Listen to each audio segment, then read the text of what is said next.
Hey guys, we are back again. This time with round 4 from the Cinco de Wingo DOS, which I've been covering lately. This week I pulled up against some Dread Elves. It wasn't a matchup that I loved, to be honest. So I sort of talked about like the colours earlier, but just in case anyone doesn't really know, with like the team tournaments, we're doing colour coding for our preferences in opponents' lists, and if it's like good and you reckon you've got an advantage, we give that a green. If it's like unreliable or roughly drawish, we give it a yellow. If you're sitting there going like, well, it's playable, but I probably have the disadvantage, it's an orange. And if you're like, keep it the fuck away from me, it's a red. This one I had as an orange in our pairings, basically because like I've had confidence playing elves too much. That now I've just like PTSD where I'm like, nah. Even if I think that it looks good, it can't be good. I've played against enough elves. I'm not trusting it. For what it's worth, this Dread Elf list isn't as bad for Beastmen. Like generally, Dread Elves is pretty bad for Beastmen, but it's not as bad as a lot of the lists out there in the matchup because he doesn't have the shooting. So I've sort of found that with Dread Elves specifically, because they're so dangerous in combat with their +1 to wound and stuff, particularly against unarmored models or generally like lower defense models like Beastmen, when they ping off a few wounds from range, like if you've got a Gortak and it takes 3 wounds from shooting, which is pretty likely when you've got a couple of units of crossbows, maybe bolt thrower or 2, some of the shades running around. Basically it gets to a point where like that Gortak can't fight anything because everything it goes into is going to hit it on 2s, and even if it's strength 3, it'll wound it on 5s in the first round of combat. So not having the shooting in his list made it, I think, more playable for me, which is good. But I didn't really know how it was going to play because it's quite a small list. Like he's got 2 Wizard Masters, one of Cosmo and one of Evok. He's got a Beastmaster on a Manticore who's got like, I don't know, in total 12 attacks or something, and then D3 Stomp. He's got a big block of Spears who have the banner that gives them always +1 to wound. He's got 1 unit of Crossbowmen. He's got a unit of 8 Shadow Riders without any kit. He's got a unit of Beastbreakers, who I think give Hatred to the Kraken. They do something for the Kraken, and also they're easily a Wizard Bunker because they're light troops and can't be stomped. He's got a big unit of Obsidian Guard, who I have come across with my Beastmen before and did a lot of damage to me, so I was pretty worried about those guys. They've got a banner that gives them Swift Stride and +1 advance against anything that's taken a wound already in the game.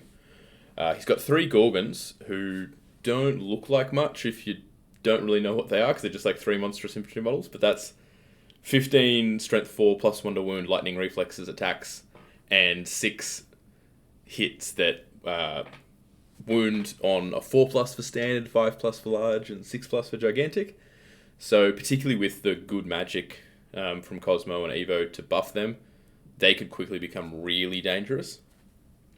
He's got a Divine Altar, Effigy of Dread, which basically just it gives him channel 3.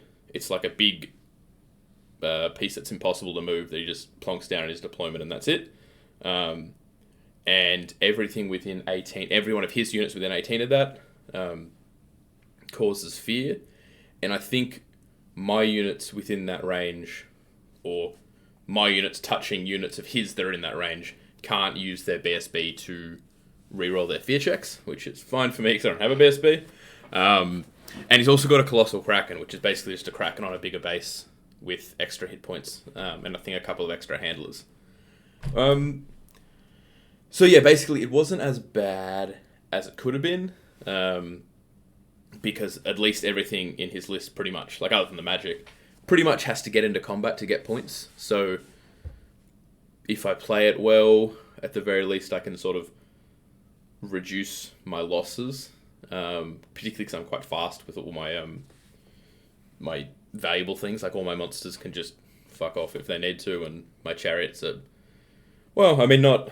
Like, they could get pinned down by enough sort of units, but they're also dangerous enough that if I get them...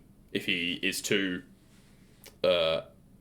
aggressive in trying to pin me down, I might be able to just break through by charging something. Other than that, the effigy's a bit of a problem because fear is actually like a big problem for my chariot characters. And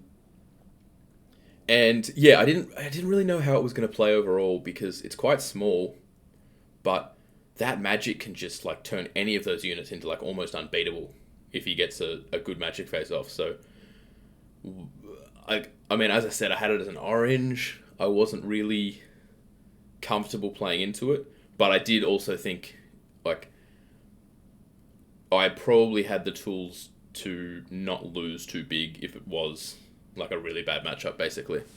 Anyway, we'll get started into that. Okay, this is deployment. We exchanged a few drops. I think he dropped the crossbows next to the house, the Raider Cav, and then maybe the Effigy of Dread, and I dropped a Beast Giant on either side, and then maybe I just dropped everything after that. I don't know. He won the roll for side and chose tops, and then I let him drop first because I wanted him to drop everything so I could counter deploy, but he didn't do that.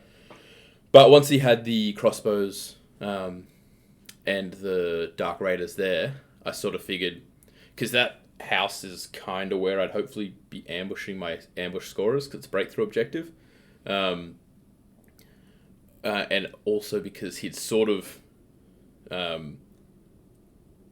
like there were sort of limited things because he had the raiders and the crossbows next to the house. If I put my chariots there, obviously as you can see, he did on either side the Gorgons and the Obsidian Guard, but that was sort of like a weak point that I could try and punch through, particularly because, as we'll see once I finish my Vanguards, which I'll just skip ahead to. Yeah, so on the right, my Giant, after his first turn move, just went up to be annoying in the flank, but out of line of sight of the Kraken.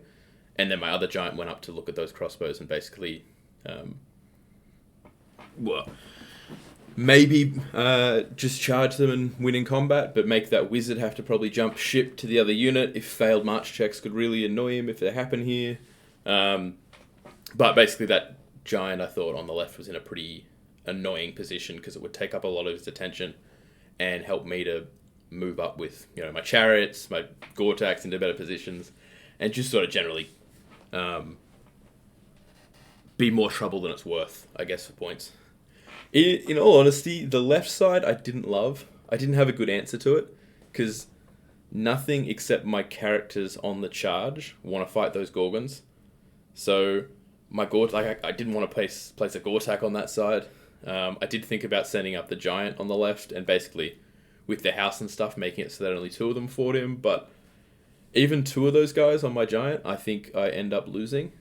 So I didn't really have a good answer to them. I did have my Wildhorn block there, which I kind of specifically placed because I knew that they could be threatening for breakthrough to sort of just run up beside that house, but also just making him place something kind of valuable in that bottleneck, which he ended up doing. But I think as the game goes on, you'll see that he played that quite well. And I didn't really deal with that as well as I think I could have, but in retrospect, I don't really know what I should have done better there. I think I did have the option of sort of like diverting my chariot characters over to deal with them, get into the spears and do that way, but they were in quite a troublesome spot, basically, for me to handle. Other than that, basically, I didn't want any of my monsters to fight that Kraken one-on-one. 2 Gore-Tax on it, if I charge, so I'm going first, I'm okay with, but one-on-one, I don't think I can reliably kill it. So I'm sort of keeping a healthy distance while hoping that he knows he needs to deal with the Giant coming around, or at the very least his Manticore will have to start looking out that way. But the Gore-Tax sort of needed to be moved over into a more relevant position, but at the same time, they're looking for opportunities, the Gore-Tex, probably more for flank charges and stuff, because in this matchup, they don't love one-on-one many of the things they can fight. I think even the Manticore quite possibly just kills them before they get to strike. So yeah, like they were more sort of, I was trying to keep them in a position to be relevant more than trying to bully the matchup the way they sometimes can. This was, I think, this is after my turn 1 movement. And yes, this is after my spells. And what I noticed basically is that, like I asked it too late sort of thing. The Obsidian Guard were 18 inches away from my Chariots, which I think I just sort of eyeballed earlier and went, yeah, they're pretty far away. But then I realized because of my opponent told me when I asked him, but because of the crossbows being within 8 inches of them, it meant that they were move 6 on the charge. So he had a Swift Stride double 6 into my Chariots, which I really didn't like. So for lack of... I could have had more helpful spells, but really not wanting those guys to charge into my Chariots, I just put Break the Spirit on them, because then they're taking DTs for the open terrain, the ruins, some for the water, some for the forest, and that then probably becomes a charge that he doesn't want to even try and bother with, particularly because he's likely to fail, so he's likely to just lose models for nothing if he does go for the attempt. Where are we? Okay, so this is his turn 1 movements. As kind of expected, he pushed up pretty aggressively on the left-hand side. He jumped his... what was it? His Cosmo Wizard, who was in the crossbows, over into his Obsidian Guard. And otherwise just sort of... I don't know, I was a little bit surprised that he angled the Kraken that way, so that it wasn't... Like, my Gorgon could then move up and start threatening its flank with the Giant as well. Because, I mean, Giant and Gortak might even be able to take that. Gortak, because I think they're striking first. Giant auto hits. He's got a 4-up armor save against it, so I actually probably don't do that many. I probably still don't kill it, so... But anyway, I was a little bit surprised, because he wasn't in a relevant position where he was scaring my Chariots, and like he wasn't moving over that way. But at the same time, he wasn't keeping his flanks safe. Like, my Giant can then really just move over... sort of around the backfield, and my Gortak as well can get out of its flank but be in a much more relevant position. And then I think basically what he did was he killed my dogs. I'm pretty sure the next shot is a bit of a jump, so I'll tell it now. He killed my dogs with Ice and Fire, and then ranged damage. He did like 3 wounds to my Giant, I think, which I was still okay with. Because I think he's still able to beat the crossbowman like that. Yeah. Okay. So basically, this is after my turn 2. So, as you can see, my my Giant and my Gortak have moved up on the right, as I said, sort of threatening the backfield, threatening flanks, but out of the Kraken's arc. The Gargoyles and the Gortak in the middle are just sort of, again, like the Gargoyles want to be in a relevant spot, but not chargeable. The Gortak is sort of the same, where he doesn't want to be charged by the Kraken, but wants to maybe be useful for a combo charge later. And my Wildhorns at the bottom are just sort of not wanting anything to do with the Gorgons who are coming down. The big news, and you can actually... It's a little bit disappointing that I didn't have an in-between picture, because you can see that it's gone pretty well. But my Chariots were, I think I needed a 6. I think they were 14 away from the Obsidian Guard, and he didn't have any buffs up. Now, as I said at the start of the video, I've been burned by elves so many times that I was sort of sitting there going like, this is my best chance. I think they're good. I think my Chariots into unbuffed Obsidian Guard, when I get the buffs off, is good, because I kill so many of them that when he gets the buffs up, it's not as dangerous, and then I probably grind them out. But at the same time, I was sitting there going like, am I going to do... a turn 1 or 2 charge again that loses my 2,000 points of characters? I don't know. So I was really not sure about taking it. I ended up going, this is the way I like to play 9th. I'm going to charge, we're going to see what happens. It's much more. It's obviously much more fun for me to charge there. So I took the option, and it ended up paying off pretty well. I managed to get up, I'm pretty sure, +1 toughness, and the Beast Herd Hereditary on my chariots. The Beast Herd Hereditary was important because his BSB has a make you reroll successful leadership tests banner, which meant that I would have been leadership 8 for fear and rerolling successful, which is not good. So it was helpful here with my Shamanism wizard that I could go Savage Fury and Beastman Hereditary for 2 spells that would give me Fearless, basically. Beast Herd Hereditary was actually really important in this matchup just for that.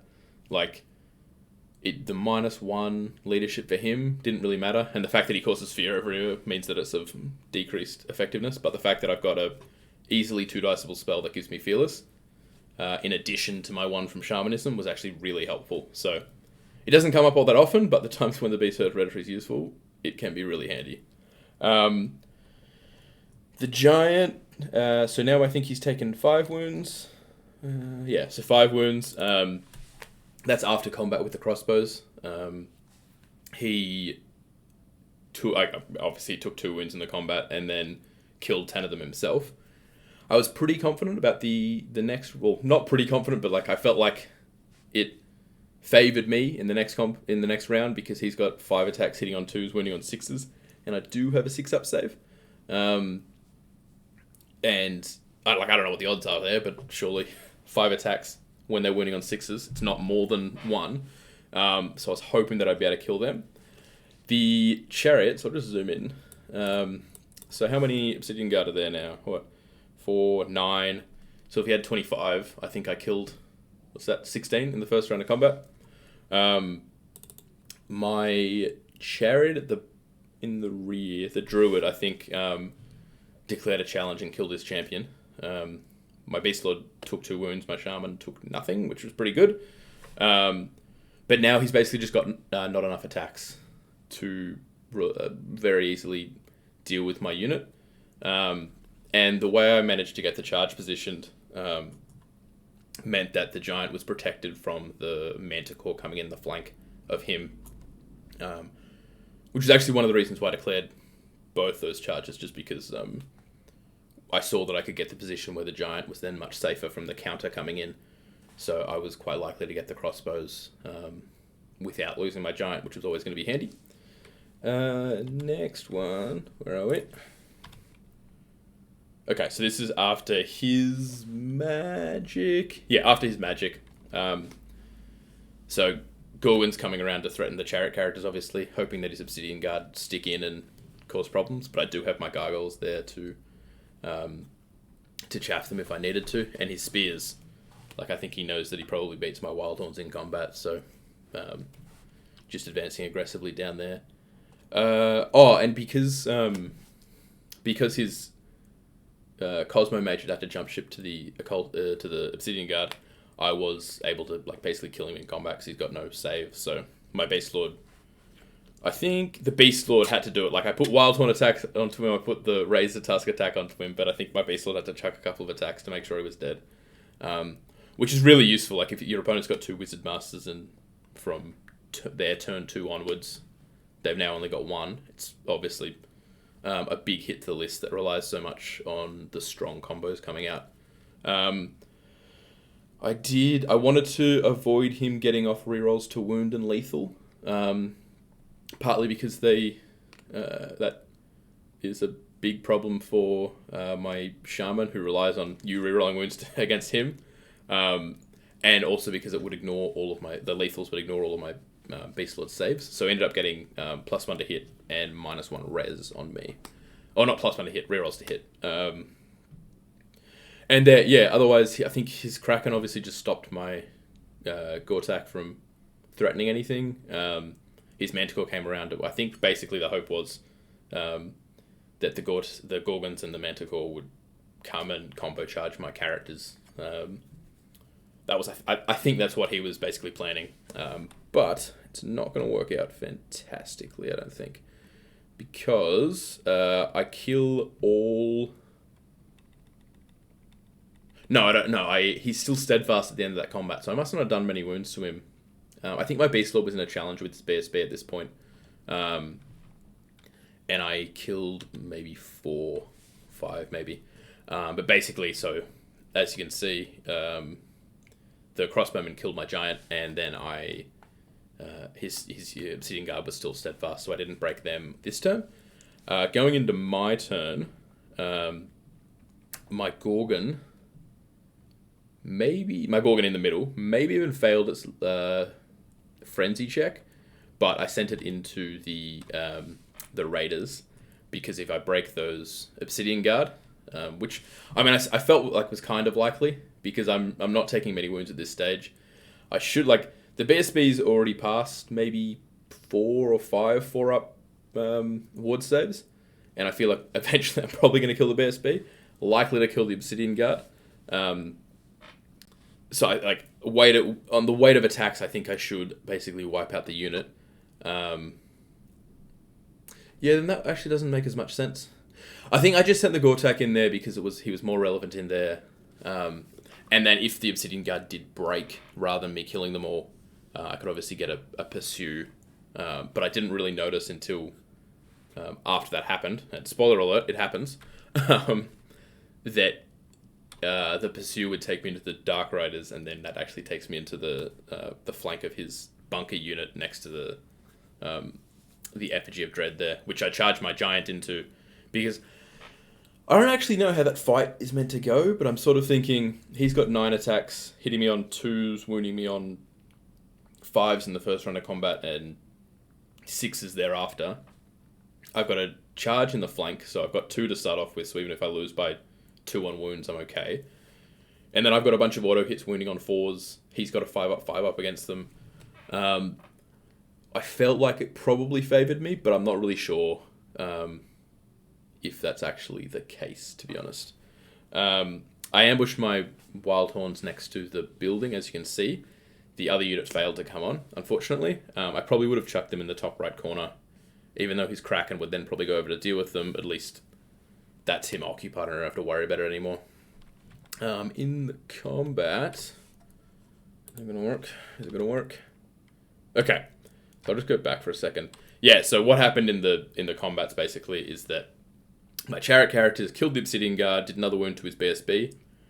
I might have taken a wound, I'm not really sure. But he failed. I think it was a Leadership 5 rerollable check. He ran, I caught him, I went into the Dark Raiders. Between that and the Gortak, I completely wiped them out. And then I got into the flank of his Beast Breakers with his Wizard. I guess he probably had an idea that he could charge his Manticore into the rear of me, but realistically, I think with the impact hits going into the unit, it's probably not a good idea for him. I think that he probably loses on combat res, even if he... Well, not just the impact hits, but all the attacks I've got going into the unit, he probably just loses on combat res. This would have been... This is still my turn, I think. In his turn... Oh, what have we got? Have I just got duplicates of things here? I think I do. Yeah, so basically in his turn, I think he moved his Kraken over so that its center was in the water, so that it was charging advance 8 rather than 7 or 6 or what it normally is.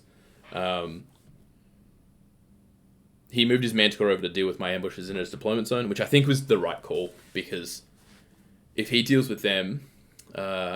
because on my turn 3 and turn 2 my Wildhorns failed to come on, they're no longer scoring. So basically, assuming that he deals with the Wildhorns that I deployed on the bottom of the board and are now fighting his spears, and that unit that's next to the house, he can't lose objective, and he's got a pretty good chance with those spears of actually getting through and winning objective. Yeah, other than that, I mean, he didn't have much to do with anything else, because the effigy can't move. The Gorgons charge my gargoyles and are definitely going to kill them. Yeah, basically all that happened here is my giant fought his effigy.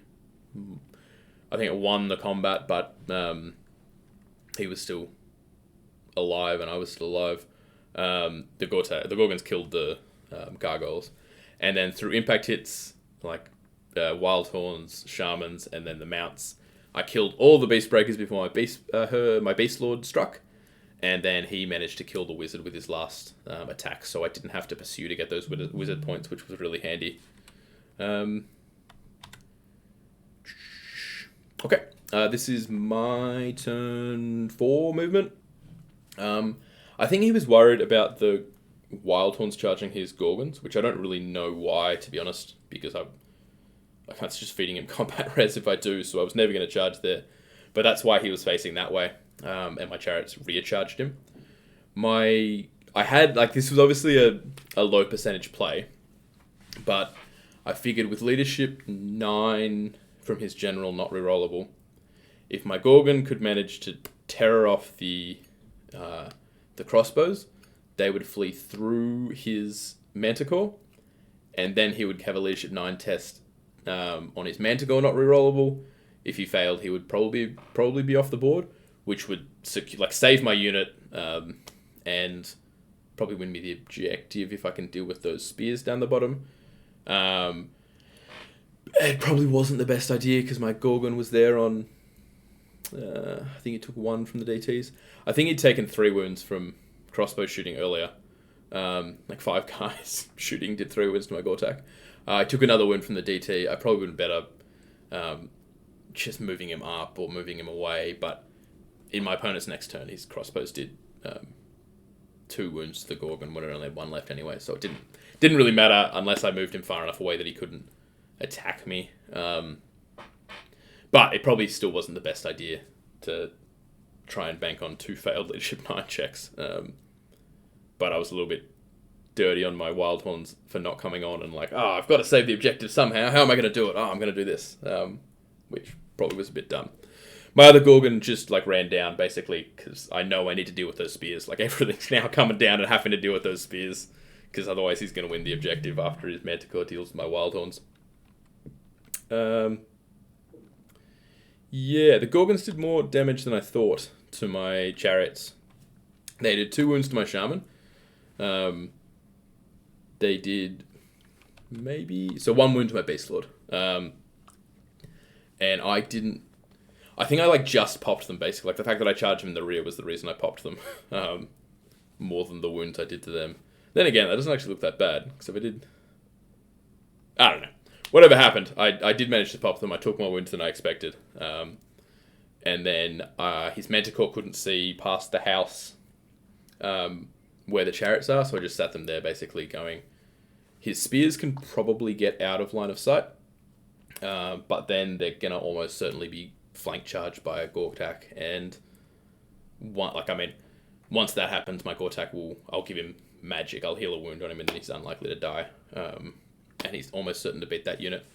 So my opponent just turned them around, basically. Ready to face the Chariots. Yeah, as you can see.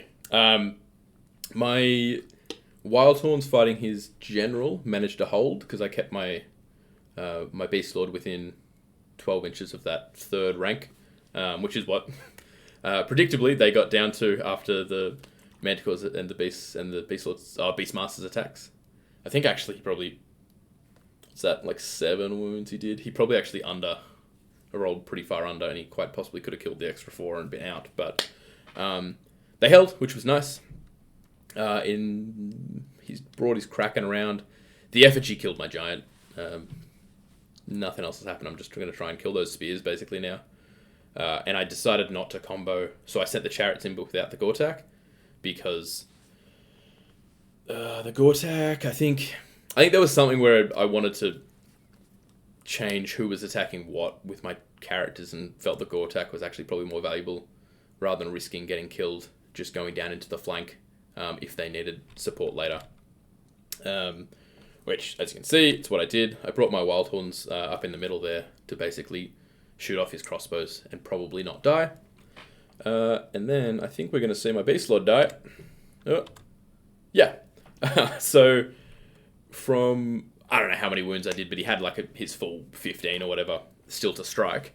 But yeah, from 13 spearman attacks, hitting on 3s, wounding on 5s, and I got a 5-up, 4-up. He did 3 wounds.